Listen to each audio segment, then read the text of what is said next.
What is it like to speak more than one foreign language?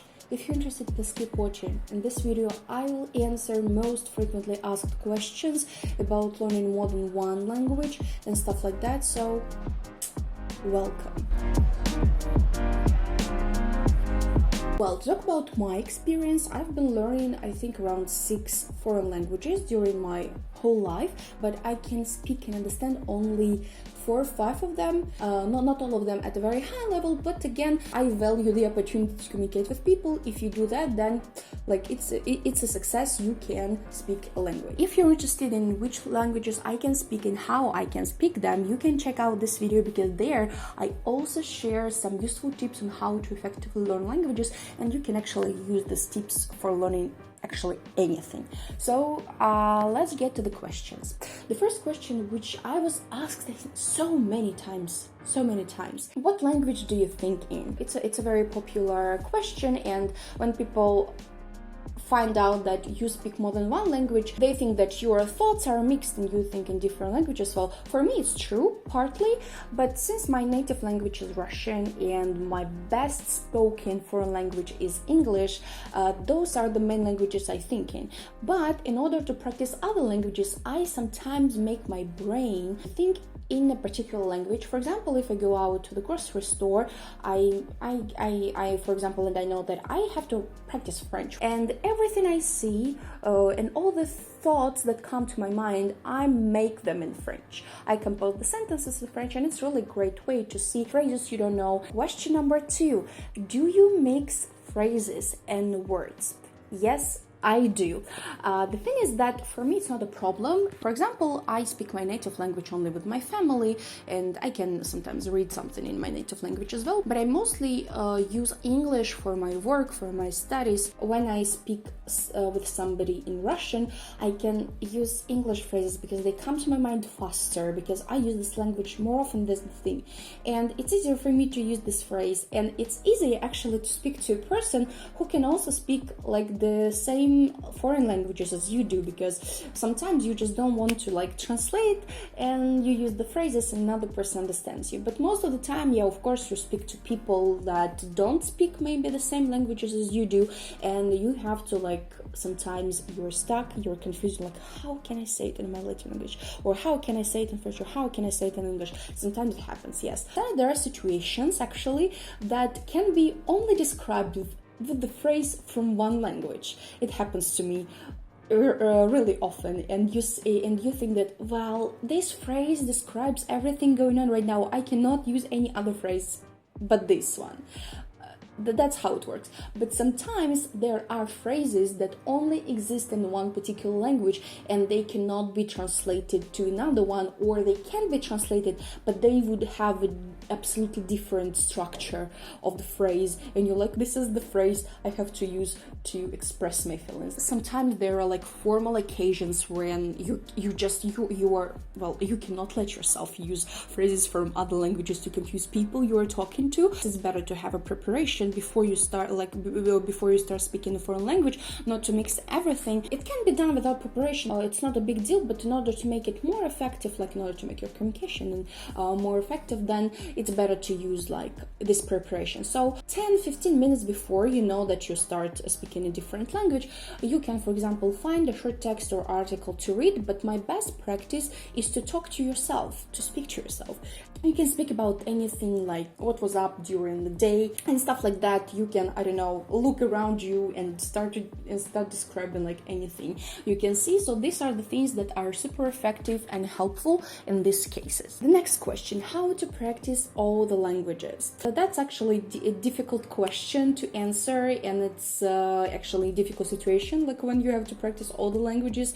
I think during my lifetime, I only had one period when I practiced all the languages I was speaking. I stress practicing your native language, because after you start speaking a foreign language and use it in all the areas of your life, you have to practice your native language, because you start having some problems. Believe me, this is how it works, unfortunately. Practices of most languages you speak, they are part of your daily routine. For example, as I've already said, I practice my native language with my family. Sometimes I read something, so we can like check that, yeah, I practice this language. Then English is for my work, for my studies, for maybe reading some extra stuff, and I don't make like extra effort on doing that, so it's only like a part of your daily routine. To talk about Spanish and Chinese, at that time they were taught in my university and I had classes with professors, so I also didn't do anything extra. They were just there. The thing I made extra effort for was French, because that was the moment I was preparing to come to France to study, and I knew that I would most definitely need to improve my French because, well, it's difficult to study in French. So that was the only effort I really made in order to improve one of the languages I was speaking. So, but most other languages, it came naturally, like it was a part of my study program at the university, it was a part of my work, or it was a part of my like life, just life. So that's how it worked for me. And the thing is that if you speak more than one foreign language, it doesn't mean that you start learning them all at the same time. Most probably you start to learn them at different points of your life, how it was for me. Yeah, but if you want, you can still like practice them all at once. But for me, I think priorities are important. Because if speaking language is not like your job or something like that, or it's not like your image on the internet, you are not obliged to speak them or practice them all at once. For example, if you have more like important priorities, like you need to practice French because you are going to study in France, why would you spend your time on practicing Chinese if you don't need it at this time of your life? So for me, I think about it in an easier way at this moment of my life, because earlier I was also like, oh my god, I have to practice all my languages, I will lose all my knowledge. But now I think like if I know that I will need to speak a certain foreign language, maybe which I already learned before, I will do it. I know myself, so no worries. Another interesting question is it easier to learn a language after this huge experience? It definitely is, because your brain starts to understand what grammar, what phrases, what words you need to learn in order to speak at the basic level at least. Moreover, if you learn a language from one language group, it makes it even easier. So for example, I learned French and I learned a bit of Spanish, but because I learned French, I'm able to understand more Spanish, even some maybe more intermediate text or something. To talk about Italian, I never learned any Italian. For instance, on Instagram, I follow some girls who speak or learn Italian. They sometimes post something in Italian, and I'm able to understand what they're writing about because I have this experience of studying French and Spanish. That's the thing. It just makes you understand other languages better because your brain has this ability to work in a different way, to recognize and understand some words.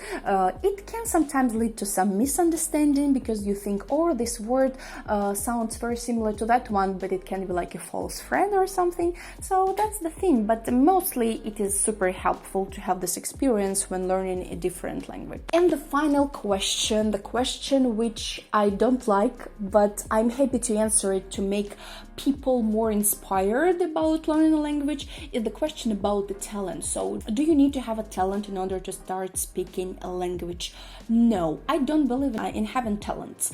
I believe in having maybe some abilities to understand certain things faster. For example, well, you start speaking a language faster or you start driving faster, but it's not a talent. You have to work hard anyway. It doesn't come very easy. It can come to you faster than to other people, that's true, but in most other cases you cannot become like best only because you have this talent. No, you have to have a wish and motivation in order to succeed in any of the fields. And it's not only about speaking languages, it's about anything actually. So it's your wish, it's your hard work only. The example I always give in order to inspire people on learning languages to think about their native language, because we were all born and we we're not able to speak any language and we were taught how to speak our native language. And the process of learning a foreign language is very similar to the one you had learning your native language.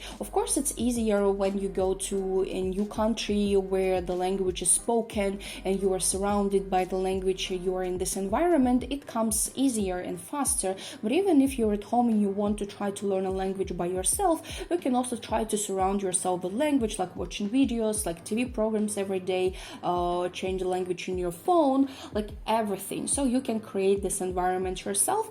The main thing is your wish and motivation. So that was it for me. If you're interested in finding out more about learning more than one foreign language, make sure to subscribe to my channel, and if you like this video, please give me a thumbs up. Thank you for watching, and goodbye.